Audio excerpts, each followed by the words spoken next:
నుంచి 50% టారిఫ్ల ఒత్తిడి ఎదుర్కొంటున్న భారత్ మాత్రం రికార్డు స్థాయిలో రష్యా నుంచి చమురు దిగుమతి చేస్తోంది. రష్యా నుంచి భారత్ జూలై నెలలో రోజుకు 1.6 మిలియన్ బ్యారెల్స్ చమురు దిగుమతి చేసుకోగా ఆగస్టులో రోజుకు 2 మిలియన్ బ్యారెల్స్ చమురు దిగుమతి చేసుకుంది.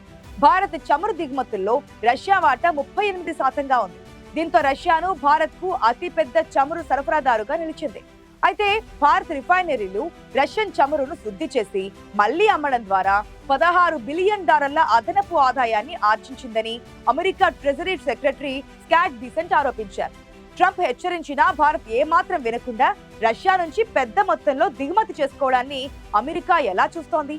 ఇప్పుడు భారత్, రష్యా, చైనాతో వాణిజ్యాన్ని పెంచుకోవడం ఎలాంటి పరిణామాలకు దారితీస్తోంది? Let's watch the story.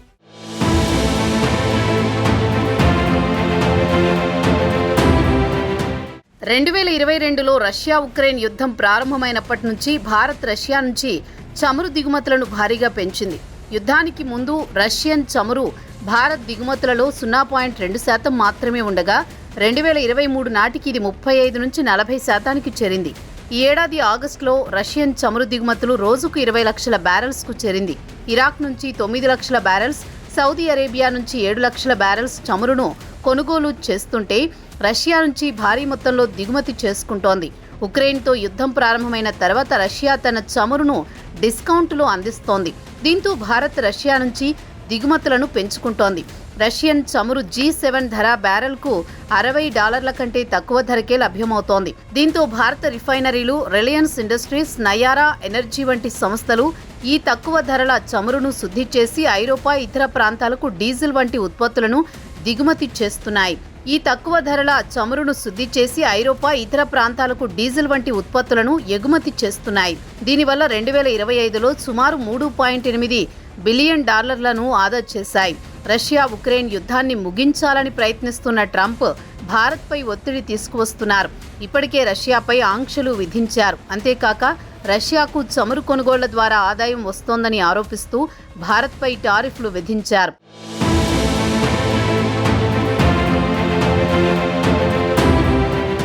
ఉక్రెయిన్పై యుద్ధాన్ని ముగించాలని ఒత్తిడి చేయడానికి భారత్పై 50% టారిఫ్లను విధించారని, ఆ టారిఫ్లు ఆగస్టు 27 నుంచి అమల్లోకి వస్తాయని white house press secretary Karoline Leavitt ధృవీకరించారు. ఈ టారిఫ్ల వల్ల భారత్లోని టెక్స్టైల్, సీఫుడ్, లెదర్ ఎగుమతులు తీవ్రంగా దెబ్బతినే అవకాశం ఉంది.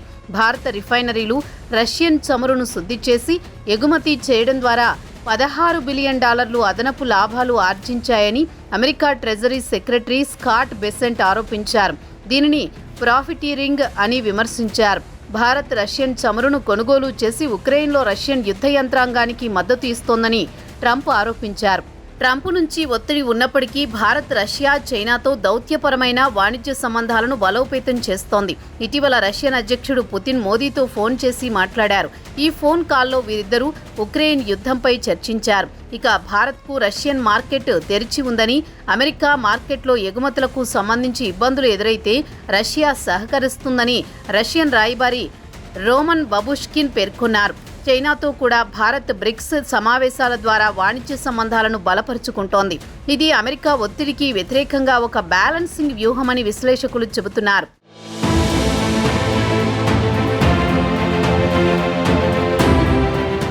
అమెరికా నుంచి టారిఫ్ల ఒత్తిడి ఉన్నప్పటికీ భారత్ రష్యన్ చమురును కొనుగోలు చేయడానికి పలు కారణాలు ఉన్నాయి. రష్యన్ చమురు తక్కువ ధరలో లభ్యం కావడం వల్ల భారత్ గత 2 ఏళ్లలో $13 బిలియన్ ఆదా చేసింది.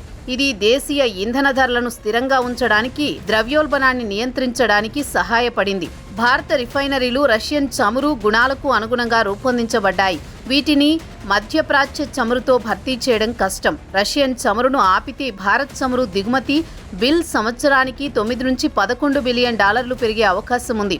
ఇది రిఫైనరీల లాభాలను భారీగా తగ్గిస్తుంది. అమెరికా టారిఫ్లు భారత్ ఎగుమతులపై, ముఖ్యంగా అమెరికాకు $87 బిలియన్ విలువైన వస్తువులపై తీవ్ర ప్రభావం చూపించే అవకాశం ఉంది. భారత్ ఈ టారిఫ్లను అన్యాయం, అసమంజసం అని ఇప్పటికే విమర్శించింది. అంతేకాక అమెరికా, ఐరోపా కూడా రష్యాతో వాణిజ్యం కొనసాగిస్తున్నాయని ఆరోపించింది. భారత్ చమురు కొనుగోలు చేస్తోందని అమెరికా, యూరప్లు ఒత్తిడి తీసుకువస్తున్న నేపథ్యంలో యూరప్ 2024లో రష్యా నుంచి €200 బిలియన్ విలువైన గ్యాస్ దిగుమతి చేసుకుంది.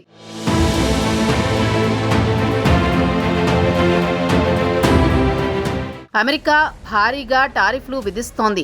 భారత్ రష్యన్ చమురును దిగుమతి చేయడం ఆపేస్తే అది భారత్కు ఆర్థికంగా చాలా నష్టాన్ని చేకూరుస్తుంది. మరోవైపు టారిఫ్ల వల్ల ఎగుమతి ఆదాయం తగ్గిపోతుంది. ఒకవేళ కావాలనుకుంటే భారత్ మధ్యప్రాచ్యం, అమెరికా, బ్రెజిల్ నుంచి చమురును దిగుమతి చేసుకోవచ్చు. కానీ ఇది రిఫైనరీల లాభాలను బాగా తగ్గిస్తుంది. అంతేకాక అందుకోసం దీర్ఘకాలిక ఒప్పందాలు చేసుకోవాల్సి వస్తుంది. అయితే భారత్ మాత్రం రాజకీయంగా తన స్వయం ప్రతిపత్తిని కాపాడుకోవాలని భావిస్తోంది. అమెరికా ఒత్తిడికి లొంగకుండా రష్యాతో సంబంధాలను కొనసాగించాలని కోరుకుంటోంది.